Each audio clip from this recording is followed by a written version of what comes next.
When my family walked through that front door after their perfect vacation, they found a single piece of paper waiting on the kitchen table.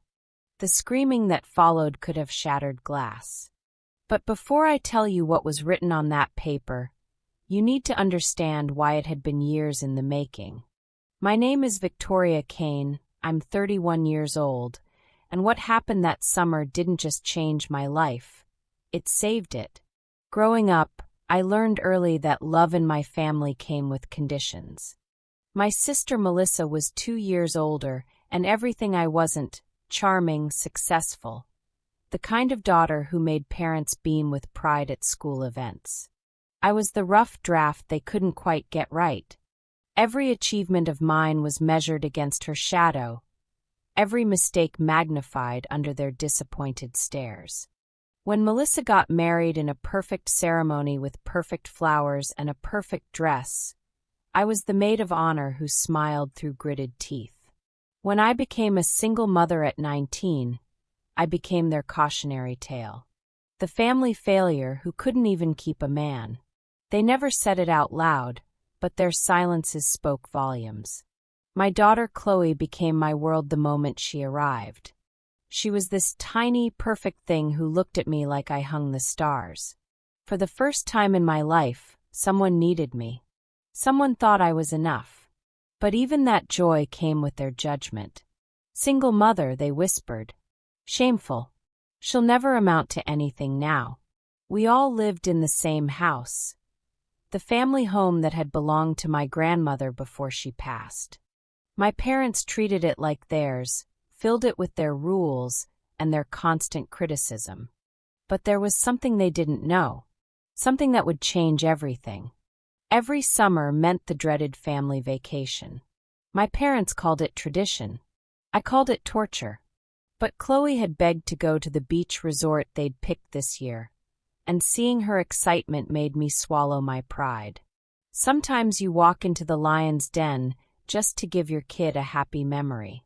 So there we were, me, Chloe, my parents, Melissa with her husband and their twin boys. On paper, it looked wholesome. In reality, it was a battlefield where I was always the target. Day 1, breakfast. Chloe quietly mentioned her stomach hurt. Before I could respond, my mother swooped in like a hawk.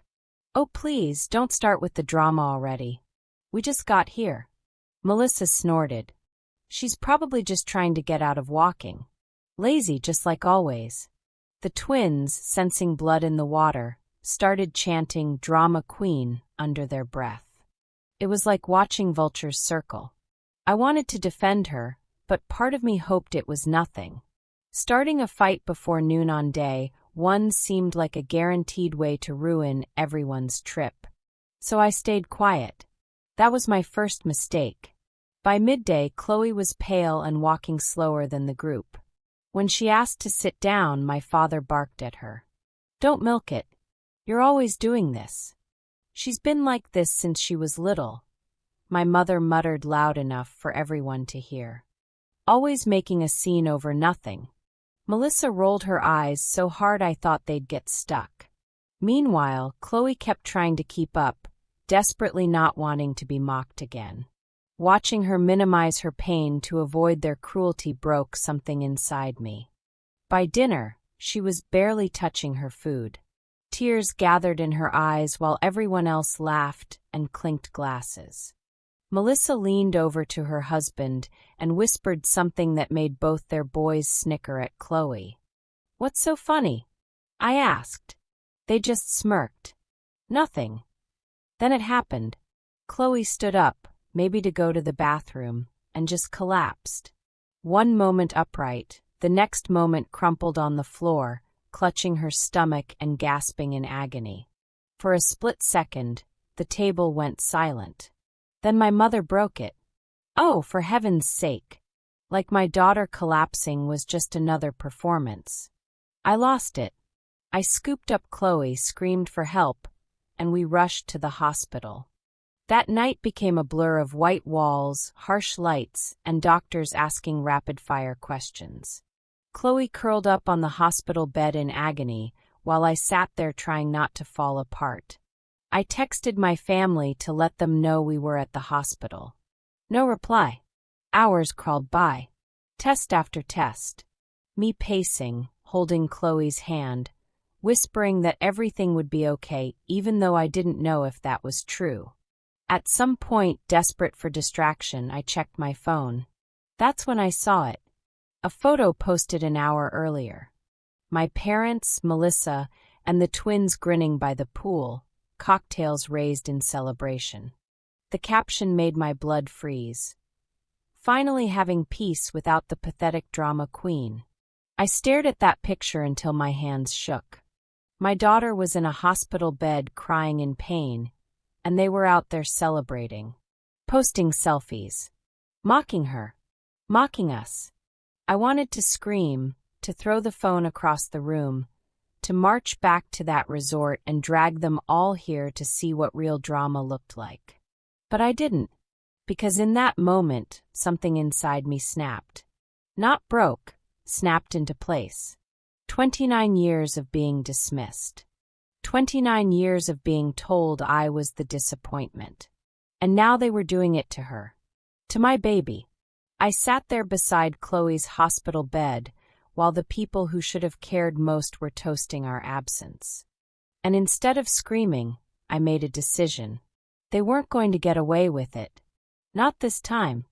If you want to understand how my parents could sit by a pool and raise cocktails while their granddaughter was in surgery, you have to understand who they really were.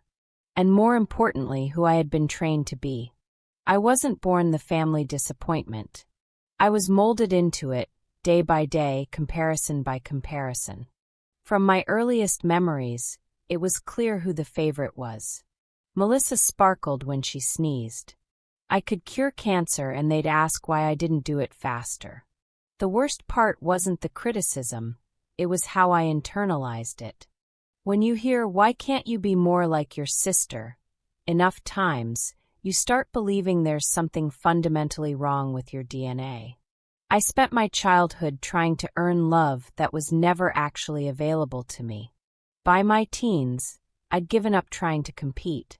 When I fell for a guy who treated me like garbage, of course I did. He wasn't good for me, but at least he noticed me. At least when he looked at me, I existed. That bar was pathetically low, but it was mine. When I got pregnant at 19, I thought maybe this would finally make me important to my parents. Instead, it just gave them a bigger target. Single mother. Shameful. She's really done it now.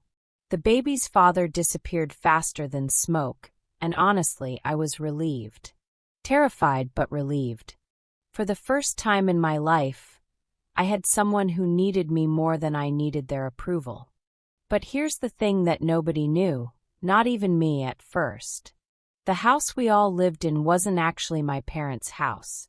It had belonged to my grandmother, the only person in that family who ever looked at me and saw me. Not the failed copy of Melissa. Not the disappointment. Just me. My grandmother had been sharp as a tack right up until the end. She'd watched my parents play favorites for years. She'd seen how they treated me, and more importantly, she'd seen how much I loved Chloe. How fiercely I protected her even when I couldn't protect myself.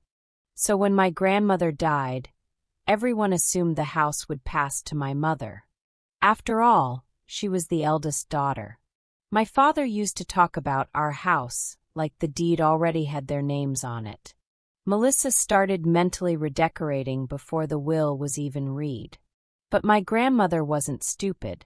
She knew that if she left the house to her daughter, I would never escape. I'd be trapped in that cycle of criticism and diminishment forever. And worse, so would Chloe. So she did something brilliant. Something that would take me years to fully understand. She left the house to Chloe. Not to me. To my baby daughter, in trust, with me as guardian until Chloe came of age. When the lawyer first explained this, I thought there had to be a mistake. Who leaves property to a toddler? But then I remembered the way my grandmother used to look at Chloe, like she was pure sunlight. like she deserved better than the circus we lived in. My parents lost their absolute minds. My mother wailed about betrayal and ingratitude. My father insisted grandmother had been confused at the end, not thinking clearly. Melissa whispered about tradition and how property should naturally pass to the adult children, not skip generations. But the will was ironclad. The house belonged to Chloe. Legally, officially, completely. And here's where the story gets twisted. I had all the power in the world, the legal right to kick them out whenever I wanted.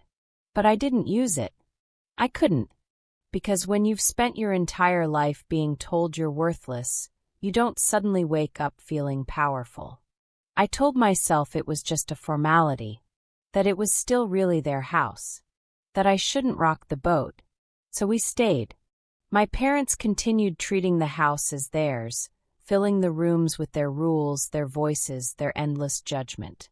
I raised Chloe in the same house where I'd been raised as a disappointment, hoping things would be different this time. They weren't. Every time my mother scolded me, every time my father sighed, every time Melissa visited with her perfect life and perfect kids, it was the same chorus. Failure, failure, failure. Only now I had someone watching me absorb it. Chloe. That was what kept me up at night. Not my parents' cruelty. I was used to that. But the thought that she might grow up thinking this treatment was normal.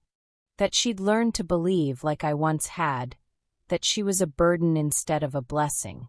When the doctor finally came with Chloe's diagnosis, I thought my chest might cave in. Appendicitis, he said, flat as a judge's gavel.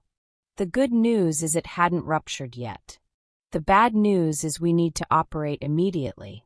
Surgery.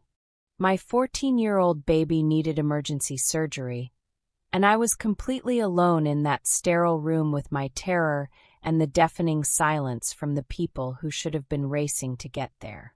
I wanted to text them. Just one line. She needs surgery.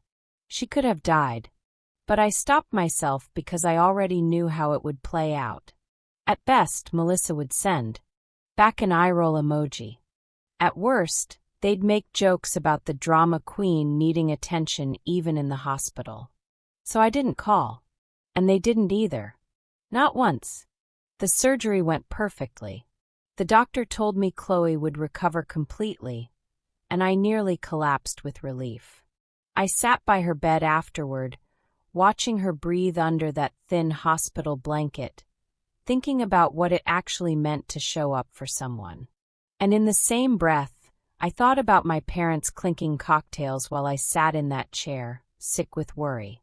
That's when it hit me like lightning. I had leverage. Real, legal, ironclad leverage. The trust. The house.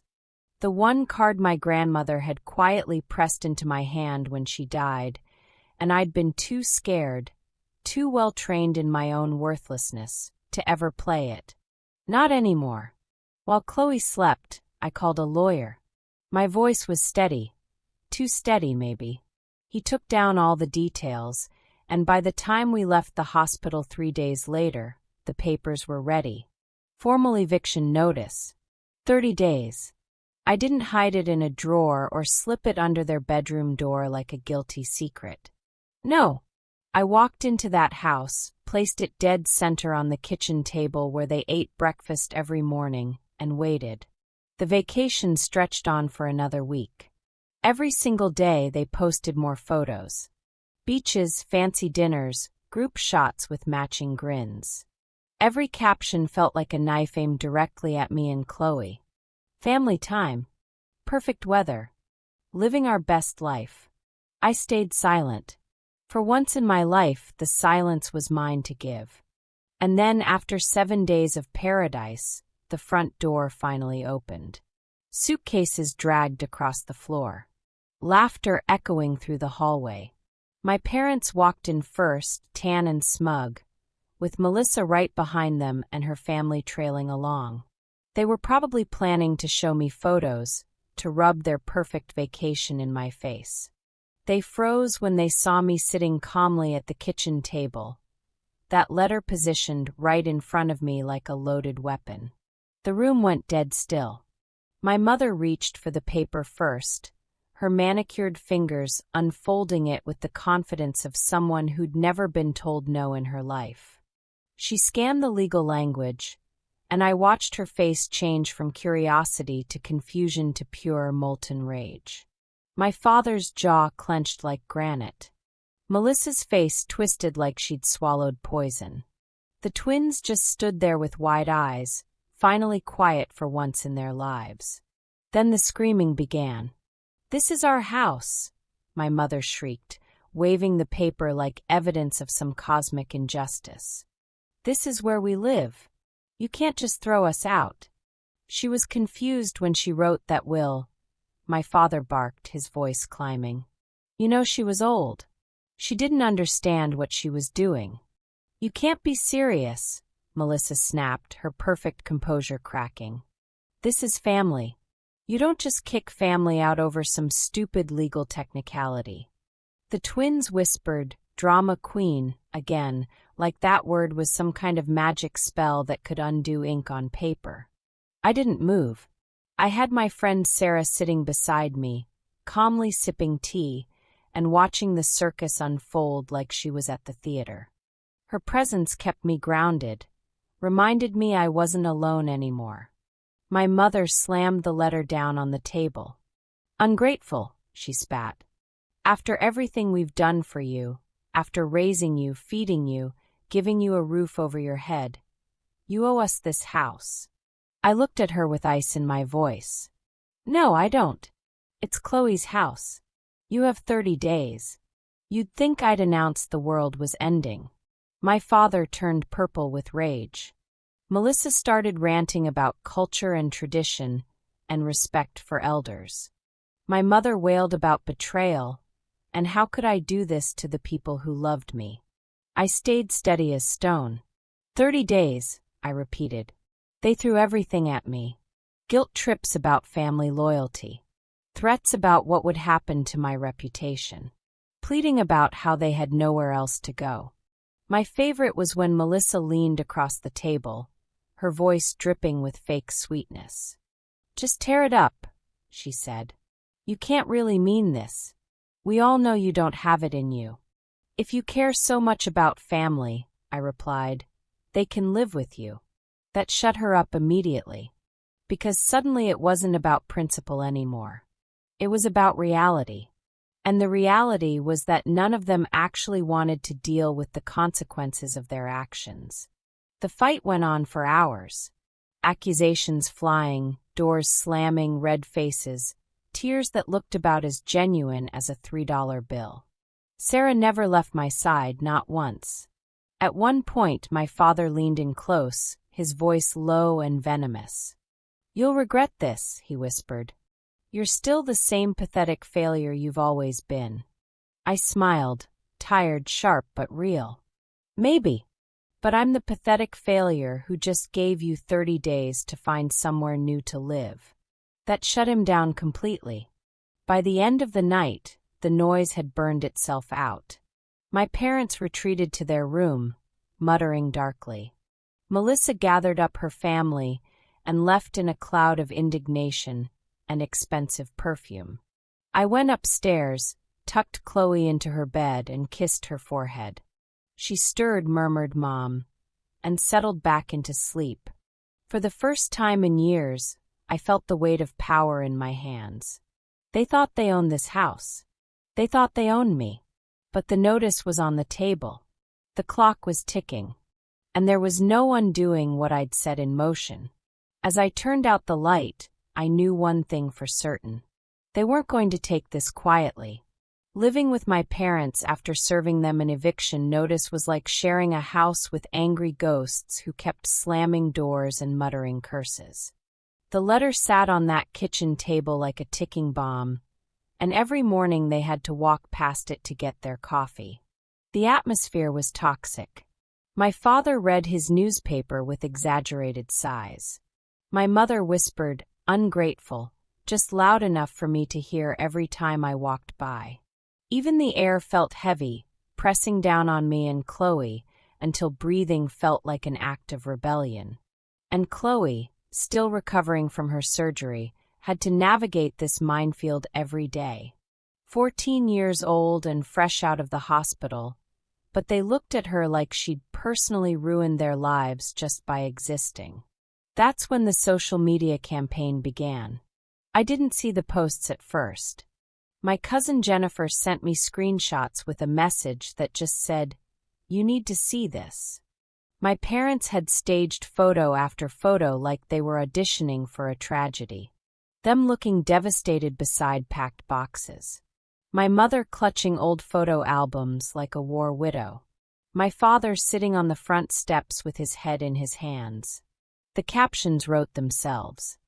Thrown out by our own daughter. Betrayed by family. Made homeless after a lifetime of sacrifice. Homeless. They were calling themselves homeless while sitting in my kitchen. The comments poured in from relatives I barely spoke to. Aunts and uncles and distant cousins, all piling on with righteous indignation. How could she do this? Doesn't she understand what family means? This is just shameful. Family. Right. The same family that had mocked Chloe while she writhed in pain. I didn't respond. Not yet. Let them perform. Let them play the victim. I had something better than words. Then Melissa showed up for what she probably thought would be the final negotiation. She didn't storm in this time. She knocked like a civilized person, which should have been my first warning. She sat across from me at that same kitchen table, arranging her face into what I'm sure she thought was a reasonable expression. "You've made your point," she said, like she was talking to a toddler having a tantrum. "Everyone knows you're angry, but you need to stop this before it destroys everything." I stirred my tea slowly. Everything's already destroyed. You're tearing the family apart. I laughed, dry, sharp, completely humorless. No, I'm finally refusing to let the family tear me apart. Her mouth opened and closed like a fish out of water. Finally, she played what she thought was her ace. "You'll regret this. When you're old and alone and need family, we won't be there." "Probably," I agreed. "But I'll regret staying a lot more." She left in a storm of designer perfume and wounded pride, and for once in my life, I didn't feel small when the door slammed behind her. Meanwhile, the posts kept multiplying. My parents had turned the house into a stage set, performing their victimhood for anyone who would watch. And it was working, at least until I decided to speak. I don't usually post much on social media. I don't like the performance of it, the fake smiles and careful captions. But silence has its limits, and I'd reached mine.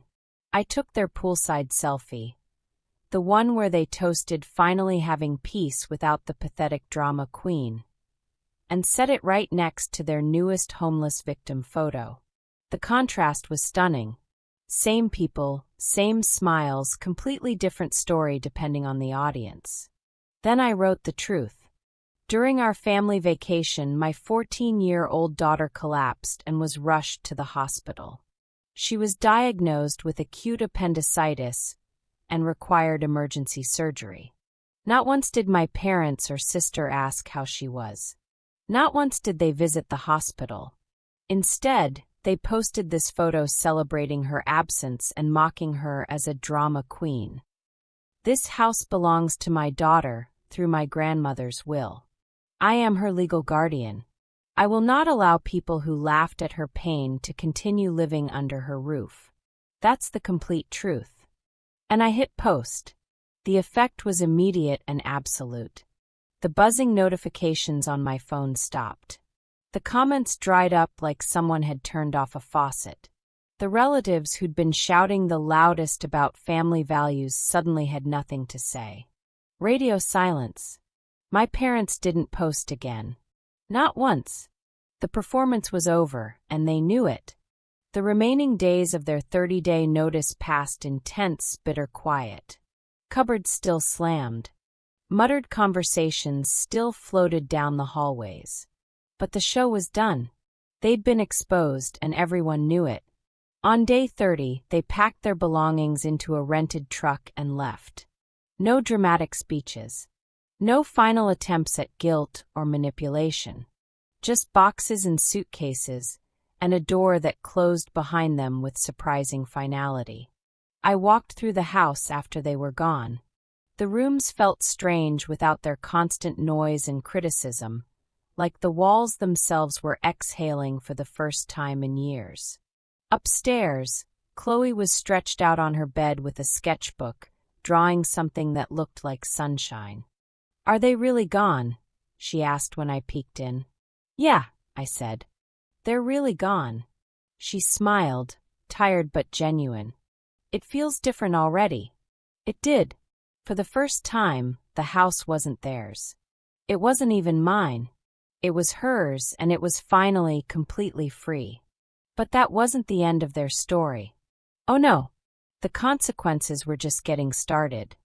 After my parents moved out, they didn't exactly land gracefully. They hauled their boxes straight to Melissa's house, expecting to move in with her, her husband David, and their twin boys. Melissa had talked such a big game about family loyalty and sticking together. Surely she'd welcome them with open arms. Reality hit different. Suddenly, Melissa's spacious 4-bedroom house felt cramped with 6 extra people. My parents, used to being the kings of their own castle, had to navigate around David's work schedule, the twins' school activities, and Melissa's carefully curated lifestyle. It took exactly 3 weeks for the cracks to show. David, who'd never been particularly fond of his in-laws even in small doses, was not thrilled about becoming a full-time host. My parents, meanwhile, couldn't seem to grasp that they were guests in someone else's home. They rearranged furniture, criticized Melissa's parenting, and turned every family dinner into a referendum on my character. The breaking point came when my father tried to discipline the twins for something minor, and David finally exploded. "These are my kids in my house, and you don't get to tell them what to do." The screaming match that followed could probably be heard 3 blocks away. Within days, Melissa was texting mutual relatives, desperately trying to find somewhere else for our parents to stay. Funny how quickly family loyalty evaporated when it required actual sacrifice from her. After 2 months of increasingly tense living arrangements, Melissa finally reached her limit. She gave them the same 30-day notice I had, except hers came with tears and apologies and explanations about needing space for her marriage. My parents were furious. The golden child they'd favored for 30 years had just kicked them out too. Whatever relationship they'd had with Melissa didn't survive that betrayal. Now, according to the Family Gossip Network, they're renting a cramped 2-bedroom apartment on the outskirts of Millbrook, about as far from their old life as you can get while staying in the same county. No more spacious family home. No more hosting holiday dinners. No more playing patriarch and matriarch from their throne. Just 2 bitter people in a small space, blaming everyone but themselves for how they ended up there. Meanwhile, my life transformed overnight. With them gone, the house became peaceful for the first time in years. Chloe had space to heal, to laugh, to just be a teenager without being mocked for breathing too loudly. I started renting out one of the spare bedrooms to a graduate student, which meant I could cut back my work hours and actually spend evenings with my daughter. We painted her room the color she'd always wanted, soft lavender with white trim. We adopted a rescue cat named Luna, who follows Chloe everywhere like a furry shadow. We have movie nights where nobody criticizes our snack choices or rolls their eyes at our laughter. For the first time in either of our lives, we're not just surviving. We're actually living. I haven't spoken to my parents since they left. I don't plan to. Melissa has tried reaching out a few times, usually when she needs someone to complain to about how difficult our parents have become. I don't respond to those messages either. The family I'd spent 31 years desperately trying to please doesn't exist anymore. Some might call that sad. I call it freedom. Sometimes people ask me if I feel guilty about what I did. If I regret using that legal leverage to blow up my family. Here's what I tell them. I spent my entire childhood being told I wasn't good enough. I spent my teens and 20s believing it. I spent my daughter's early years watching her absorb the same poison that had nearly destroyed me. My grandmother left that house to Chloe for a reason. She saw what I couldn't see then, that sometimes the only way to break a cycle is to burn it down completely. The woman who raised me to believe I was worthless is now living in a tiny apartment, posting bitter comments on Facebook about ungrateful children. The sister who spent decades looking down on me just discovered that golden child status doesn't come with lifetime guarantees. And me, the family failure?